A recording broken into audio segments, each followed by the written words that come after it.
إلا الله لا إله إلا الله لا إله إلا الله ما لنا رب سواه. 4th Interdel National Elocution Competition 2018 under Markazul Maarif Education and Research Center, Mumbai, hosted by Markazul Maarif and Ajmal Foundation, Hojai, Assam. اور ان کے مشوروں کے مطابق ہماری زندگیوں میں عمل کرنے کی توفیق عطا فرمائے. اس کے بعد یہ اس پروگرام کا آخری مرحلہ ہے. حضرت صدر محترم کا اپنا خطاب ہوگا. اس سے پہلے حضرت صدر محترم کی حکم پر ہمارے مرکز المعارف کے وائس پریزیڈنٹ جامعہ جلالیہ کے شیخ الحدیث حضرت مولانا شمس الدین صاحب دامت برکاتہم کو دعوت سجدیداری کے حضرت اپنے خطاب سے نوازیں.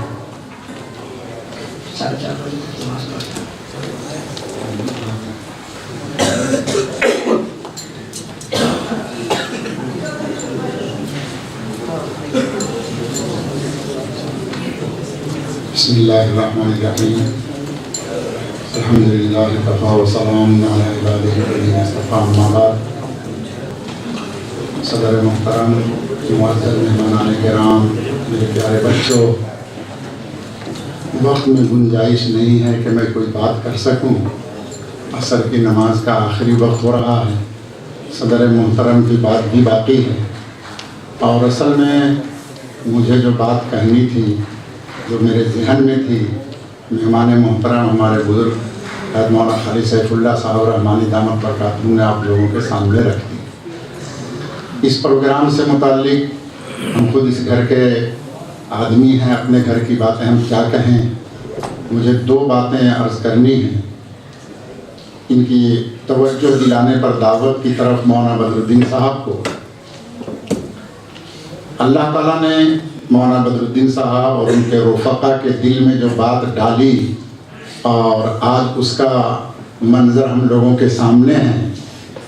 میں یہ چاہتا ہوں کہ ان چیزوں کو دیکھ کر یہاں جو ہمارے اور حضرات ہیں، جیسے انہوں نے مدرسے کے بارے میں یہ چیز سوچی کہ مدرسے کے فضلاء کو انگلش زبان اتنی آ جائے جس سے وہ دین کی صحیح ترجمانی کر سکے. کاش کوئی اللہ کا بندہ اٹھتا کہ ملک میں پھیلے ہوئے عصری جتنے ادارے ہیں ان پر ایک محنت کا سلسلہ شروع ہوتا کہ ان میں بھی اسلام کی صحیح بنیادی جانکاری آ جائے. تو جو افراد ان اسکول اور کالجز سے نکل رہے ہیں، وہ آج جو اسلام کی غلط ترجمانی کرتے ہیں، اگر ایک محنت کی جائے تو ایک دن وہ بھی آئے گا کہ وہ اسلام کی صحیح ترجمانی کرنے والے بن جائیں گے.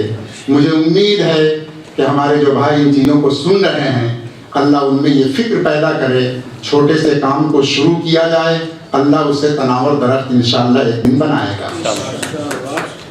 دوسری بات یہ، جو میرے پیارے بچے یہاں پر ہیں، میں پچھلے سال مرکز المعارف کے بمبئی والے بچے جب یہاں ایک پروگرام میں آئے تھے، کافی دنوں تک ان کو رکنا پڑا تھا. میں نے ان کے سامنے تقریباً 1.5-2 گھنٹے کی بات کی تھی. وہ مختصر، چونکہ معلوم نہیں کہ آپ لوگوں کے ساتھ بیٹھنا ہو، یعنی آپ سب علماء ہیں، غور کریں گے تو آپ کو چیزیں سمجھ میں آ جائیں گی. ہمیں ملت ابراہیمی کے اتباع کا حکم دیا گیا ہے. اتبع ملت ابراہیم حنیفہ. اس پس منظر میں ہم لوگوں کو حضرت ابراہیم علیہ السلام کی زندگی پہ اور ان کی تاریخ پہ اگر ہم غور کرتے ہیں تو کتنی آزمائش اور کتنے امتحانوں سے انہیں گزرنا پڑا. اور آخری امتحان جو ہوا وہ ہوا کہ بڑھاپے میں جب ایک لوتا بچہ پیدا ہوا تو اس حالت میں اپنے بچے اور بیوی کو اس عمر میں وادی غیر ذی زرع میں لے جا کر رکھنے کا حکم ہوتا ہے. کس دل و گردہ کے ساتھ ابراہیم علیہ السلام نے اس تکلیف کو برداشت کیا ہوگا. ابھی ہمارے پروفیسر اختر الواسع صاحب نے بتلایا کہ کبھی آزمائش اور صبر سے انسان جب گزرتا ہے تو اس کے پیچھے بہت ساری چیزیں چھپی ہوتی ہے. یہ میں بلکہ اس سے شروع میں جب حضرت سارہ کو وہ ظالم بادشاہ پکڑ کر لے گیا تو اس وقت میں ان کے دل پر کیا گزرا ہوگا، لیکن اس کے پیچھے